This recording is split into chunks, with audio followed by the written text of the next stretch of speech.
So many years ago now, this is before I met and married my partner Jamie, I spent a few weeks one summer traveling through northern BC with a different partner who I probably should have broken up with months prior.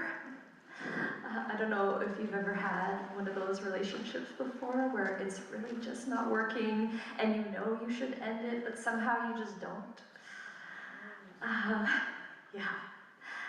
So we were nearing the end of our trip, and we were spending a couple days in a little town called Stewart Hyder. Some people are nodding, but they've been there before. Stewart's in Canada, and Hyder is in the US, in Alaska. They're this sort of joint town.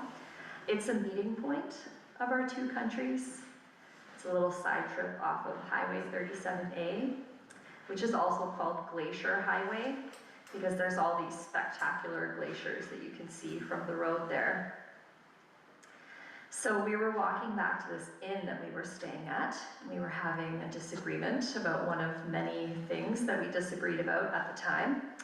And suddenly, when coming around the corner, we happened upon this rainbow that was hanging really unusually low in the sky. It was just the brightest rainbow I had ever seen. And it was so close, it really felt like I could just reach out and touch it. So spontaneously, I started to cry. This time they weren't sad tears, they were tears of delight for this really unexpected gift from the meeting of the sun and the rain.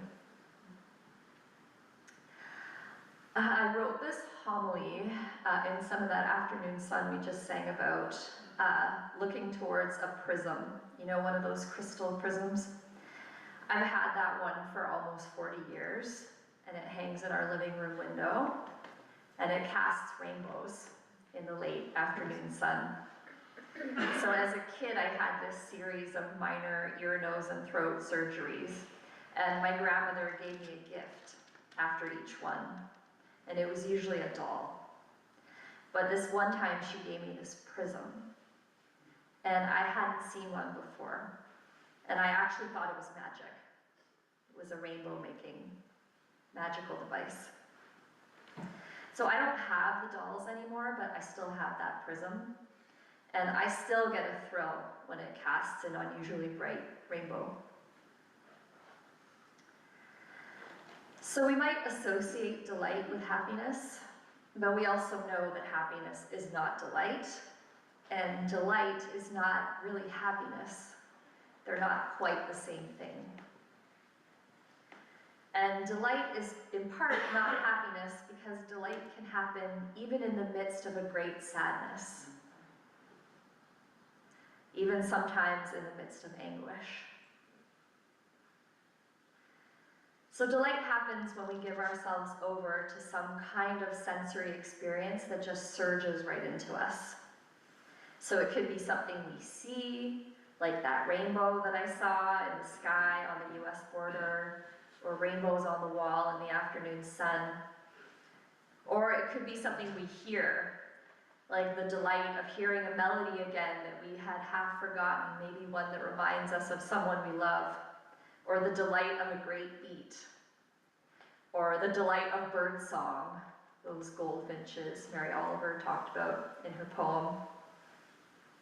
So a food that you didn't expect to enjoy as much as you do brings a particular kind of delight, that surprise of, ooh, this is good. Delight so often has that quality of surprise, that element of being redirected from the mundane and the ordinary to some kind of sudden clarity, some kind of sudden sharpening of our focus. The sweet taste in the mouth, the coldness on the skin, the melody in our ears, those can crystallize a kind of presence that is so often elusive. So May Sarton says, the capacity for delight is the gift of paying attention. It also really depends on being open to experience. That song we sang. So one of the things that I've learned now being a parent is that most of the things that we think of as delightful to children, they actually are delightful to children. So the kids in my life love bubbles, they love balloon animals, they love kites and rainbows and puppies and kittens, they love roasting marshmallows, they love dandelion clocks, they love sprinklers to run in on hot summer days. All these things appeal to a child's capacity to be so open to experience, their capacity to be just suffused with sensation. That's why we so often call it childlike wonder, or why we so closely associate delight with children.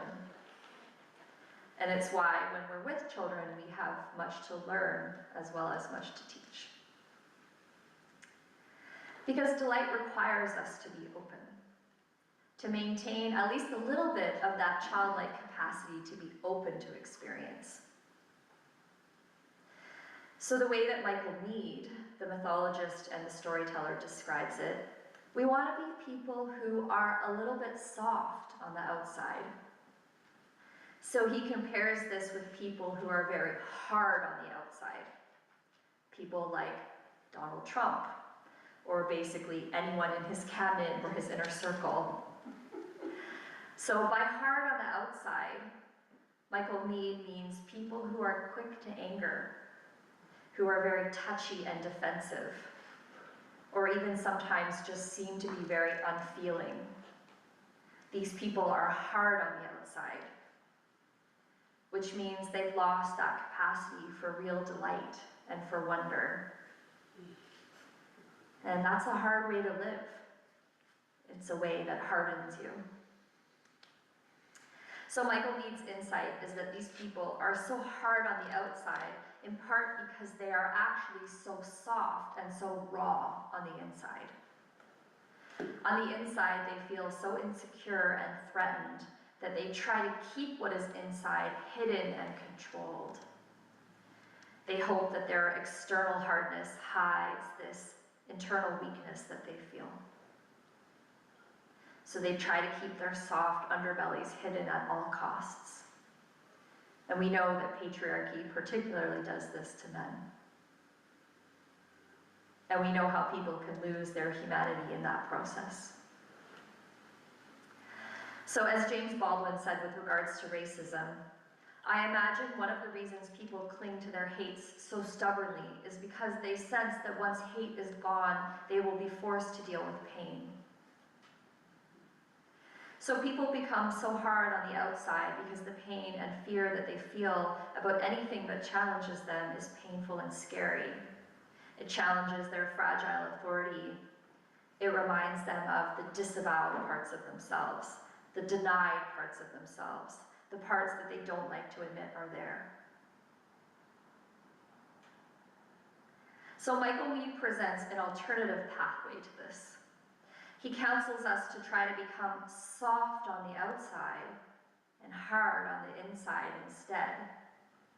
And he means hard inside, not like a stone, but like a diamond. So full of clarity. Having that kind of crystal clarity inside you about what you value, what you need, what you believe, and the limits of your knowledge. Then you're able to be soft and pliable on the outside, compassionate, understanding, curious, appropriately vulnerable, and open to delight. Present. You're able to connect with others from a place of strength. So he describes this as the path of becoming elder, not just older. Having internal strength and clarity about your identity and your values so you can be soft and welcoming when other people are vulnerable. Or when the universe presents the unexpected, whether it's a rainbow or a rainstorm.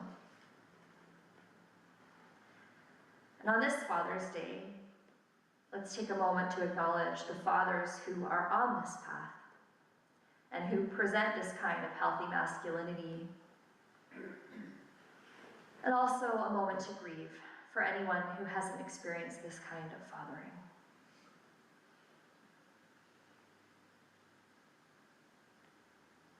So it's such a big part of what we're here to do together, to become elder together. That's our third principle as Unitarian Universalists, to encourage each other to spiritual growth, to soften outside and to crystallize inside, to develop more clarity and more connection with others. So openness to experience, to hurts and pains and vulnerability is also the kind of openness that opens us up to delight. So I wanted to speak about delight to take you into summer together, because summer is so often a season of delights. A season when we make more time and space for things like dipping into cool water, or drinking lemonade, or picking berries. But like so many things in this time of the poly-crisis, when there are so many interlocking crises, from climate change to rising fascism, to unprecedented levels of homelessness, to drug poisoning, summer is changing. So I think I've mentioned before that in my ministry, I combine climate justice work with work on spiritual growth, that third principle.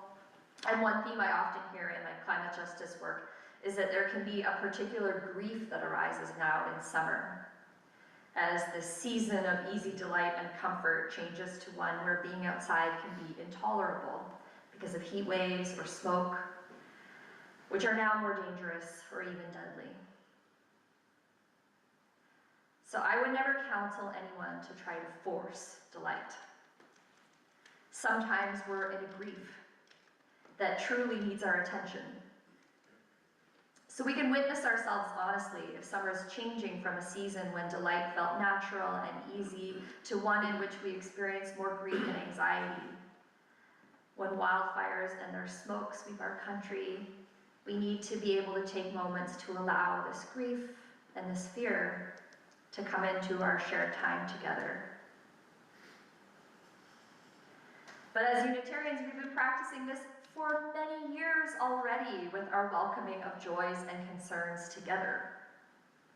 So we're ahead of the curve when it comes to understanding that to grow spiritually and to meet the challenge of living in a tumultuous time, we need to invite sorrow alongside joy, and joy alongside sorrow. The great beauty of delight is that the more you open yourself to it, the more you're also capable of grieving well. Your spirit is as broad as a sail, able to navigate the waves of grief, delight, anger, regret, fear, joy, without being toppled by any of them. So this is from the book Pilgrim at Tinker Creek by Annie Dillard. The literature of illumination reveals this above all.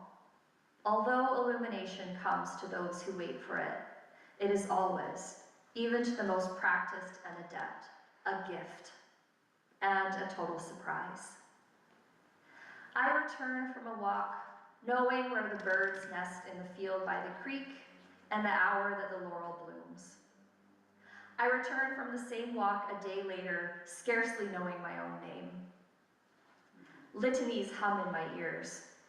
My tongue flaps in my mouth. Alleluia.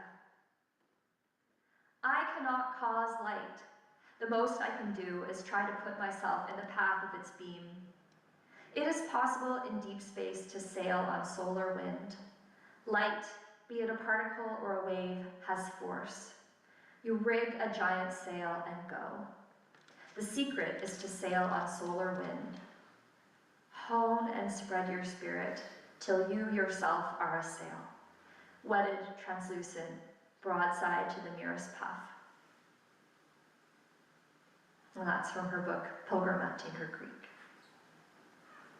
So when you are open to delight, you pay careful attention to the wind, to the currents, and you sail onward wherever your life might be calling you to go. We live in a broken world. But as Jack Gilbert says, to make injustice the only measure of our attention is to praise the devil. Delight is a North Star as we navigate the waters of life. Delight is not frivolous.